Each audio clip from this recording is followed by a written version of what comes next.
তোমালোক এই ভিডিঅ'টোত আলোচনা কৰিম অসমীয়া পৰীক্ষাত আহিবলগীয়া ছন্দত যি 4 নম্বৰ আছে সেই 4 নম্বৰ মই তোমালোকক কমন দি দিলোঁ। এই 4 নম্বৰ ইয়াৰ ভিতৰৰ পৰাই আহিব লাগিব। তোমালোক বেছি দেৰি নকৰি ভিডিঅ'টো আৰম্ভ কৰি আছোঁ। প্ৰথমতে ছন্দ কি আহিব পাৰে মই তোমালোকক কৈ দি আছোঁ, ডিছক্ৰিপশ্যন দি আছোঁ, তোমালোকে লিখি ল'বা, ঠিক আছে। পয়াৰ আহিব পাৰে। পয়াৰ কেনেকৈ লিখিবা, এনেকৈ মই যেনেকৈ দি আছোঁ তেনেকৈ লিখিবা, ঠিক আছে। 4 নম্বৰ পাবা, ছন্দত 4 নম্বৰ থাকে। পয়াৰ ছন্দত দুটাকৈ শাৰী বা চৰণ থাকে। প্ৰত্যেক শাৰীত 14টাকৈ মুঠতে 28টা আখৰ থাকে। প্ৰতি শাৰীৰ প্ৰথম পৰ্বত 8টা আৰু দ্বিতীয় পৰ্বত 6টাকৈ আখৰ থাকে।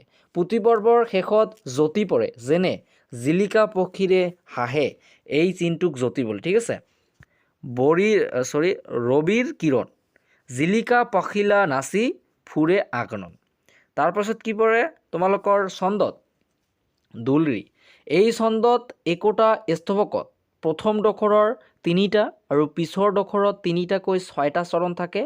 একম, দ্বিতীয়, চতুৰ্থ আৰু পঞ্চম চৰণত 6টাকৈ আৰু তৃতীয় আৰু ষষ্ঠ চৰণত 8টাকৈ মুঠতে 40টা আখৰ থাকে। তৃতীয় আৰু ষষ্ঠ চৰণৰ শেষৰ আখৰৰ মিল থাকে আৰু দুয়ো চৰণৰ শেষত যতি পৰে। ইয়াৰ ছন্দ সংযোজিত এনেধৰণৰ 6 + 6 + 8।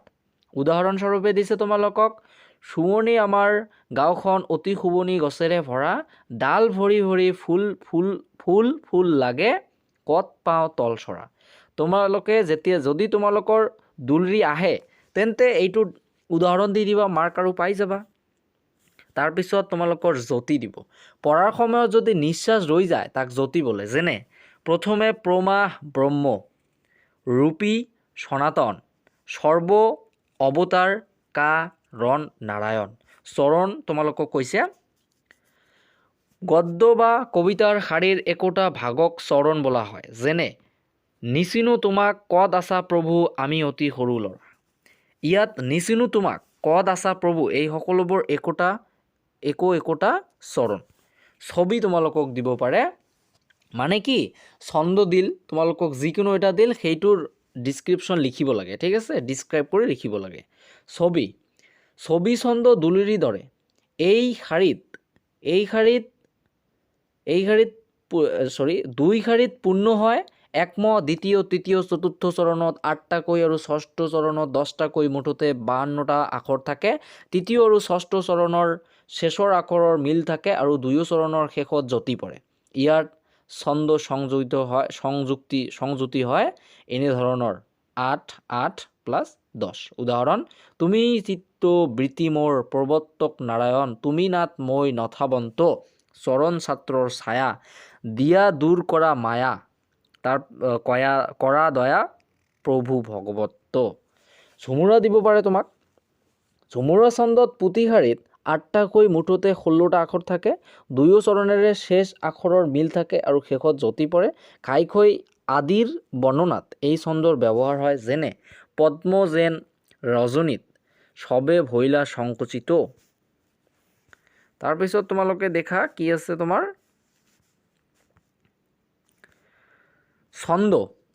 ছন্দ দিব পাৰে। শুনিবলৈ শুৱলা হোৱাকৈ সমান সংখ্যক আখৰেৰে লিখা লয়যুক্ত বাক্যই হ'ল ছন্দ। উদাহৰণ, মইতো নহওঁ ৰজনীগন্ধা ৰাতি মহি যোৱা, মই যে পদুম ফুলো নিতে নিতেও দেখিবা পোৱা। স্থৱক, কবিতাৰ একোটা ভাগক স্থৱক বোলা হয়। যেনে মইতো নহওঁ ৰজনীগন্ধা ৰাতি মাহৰি যোৱা, মই যে পদুম ফুলো নিতে। তো এই দুটা তোমালোকে দেখি ল'বা। মই তোমালোকক এই PDF-টো ডিছক্ৰিপশ্যন বক্সত দিয়া থাকিব, তোমালোকে দেখি ল'বা। তাৰপিছত তোমালোকৰ গ্ৰামাৰ ছেকশ্যনত আন একটা পৰে কি সমাজ। এই সমাজত তোমালোকৰ 10 নম্বৰ থাকে। সমাজত কেইবা নম্বৰ থাকে মোৰ জানা নাই, ঠিক আছে। তো সমাজ যদি আহে এই সমাজবোৰৰ ভিতৰত আহিব লাগিব, গতিকে তোমালোকে দেখি ল'বা। তিনিআলিৰ সমাহাৰ দ্বিগু সমাজ, পীতাম্বৰ পীত বৰণীয়া অম্বাৰ যাৰ বহুব্ৰৱী সমাজ। তোমালোকক সমাজটো ভাঙিব ক'ব, প্লাছ কোনটো সমাজ লিখিব ক'ব, বা তোমালোকক দ্বিগু সমাজৰ উদাহৰণ দিব ক'ব।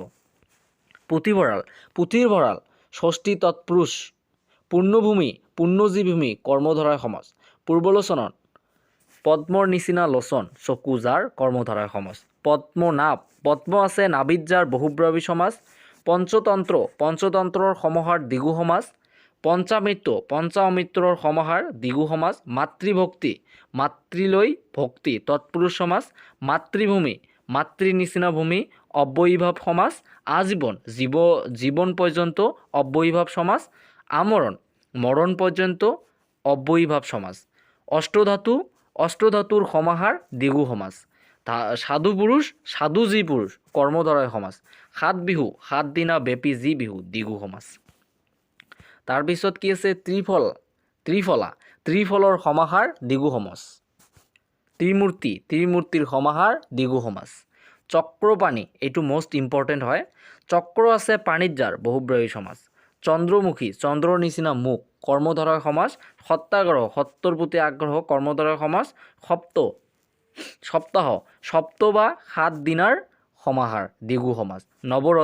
নৱৰত্নৰ সমাহাৰ দ্বিগু সমাস। স্বপ্নৰ নিচিনা নখ যাৰ বহুব্ৰয়ী সমাস। সিংহাসন সিংহ অংকিত আসন কৰ্মধাৰয় সমাস।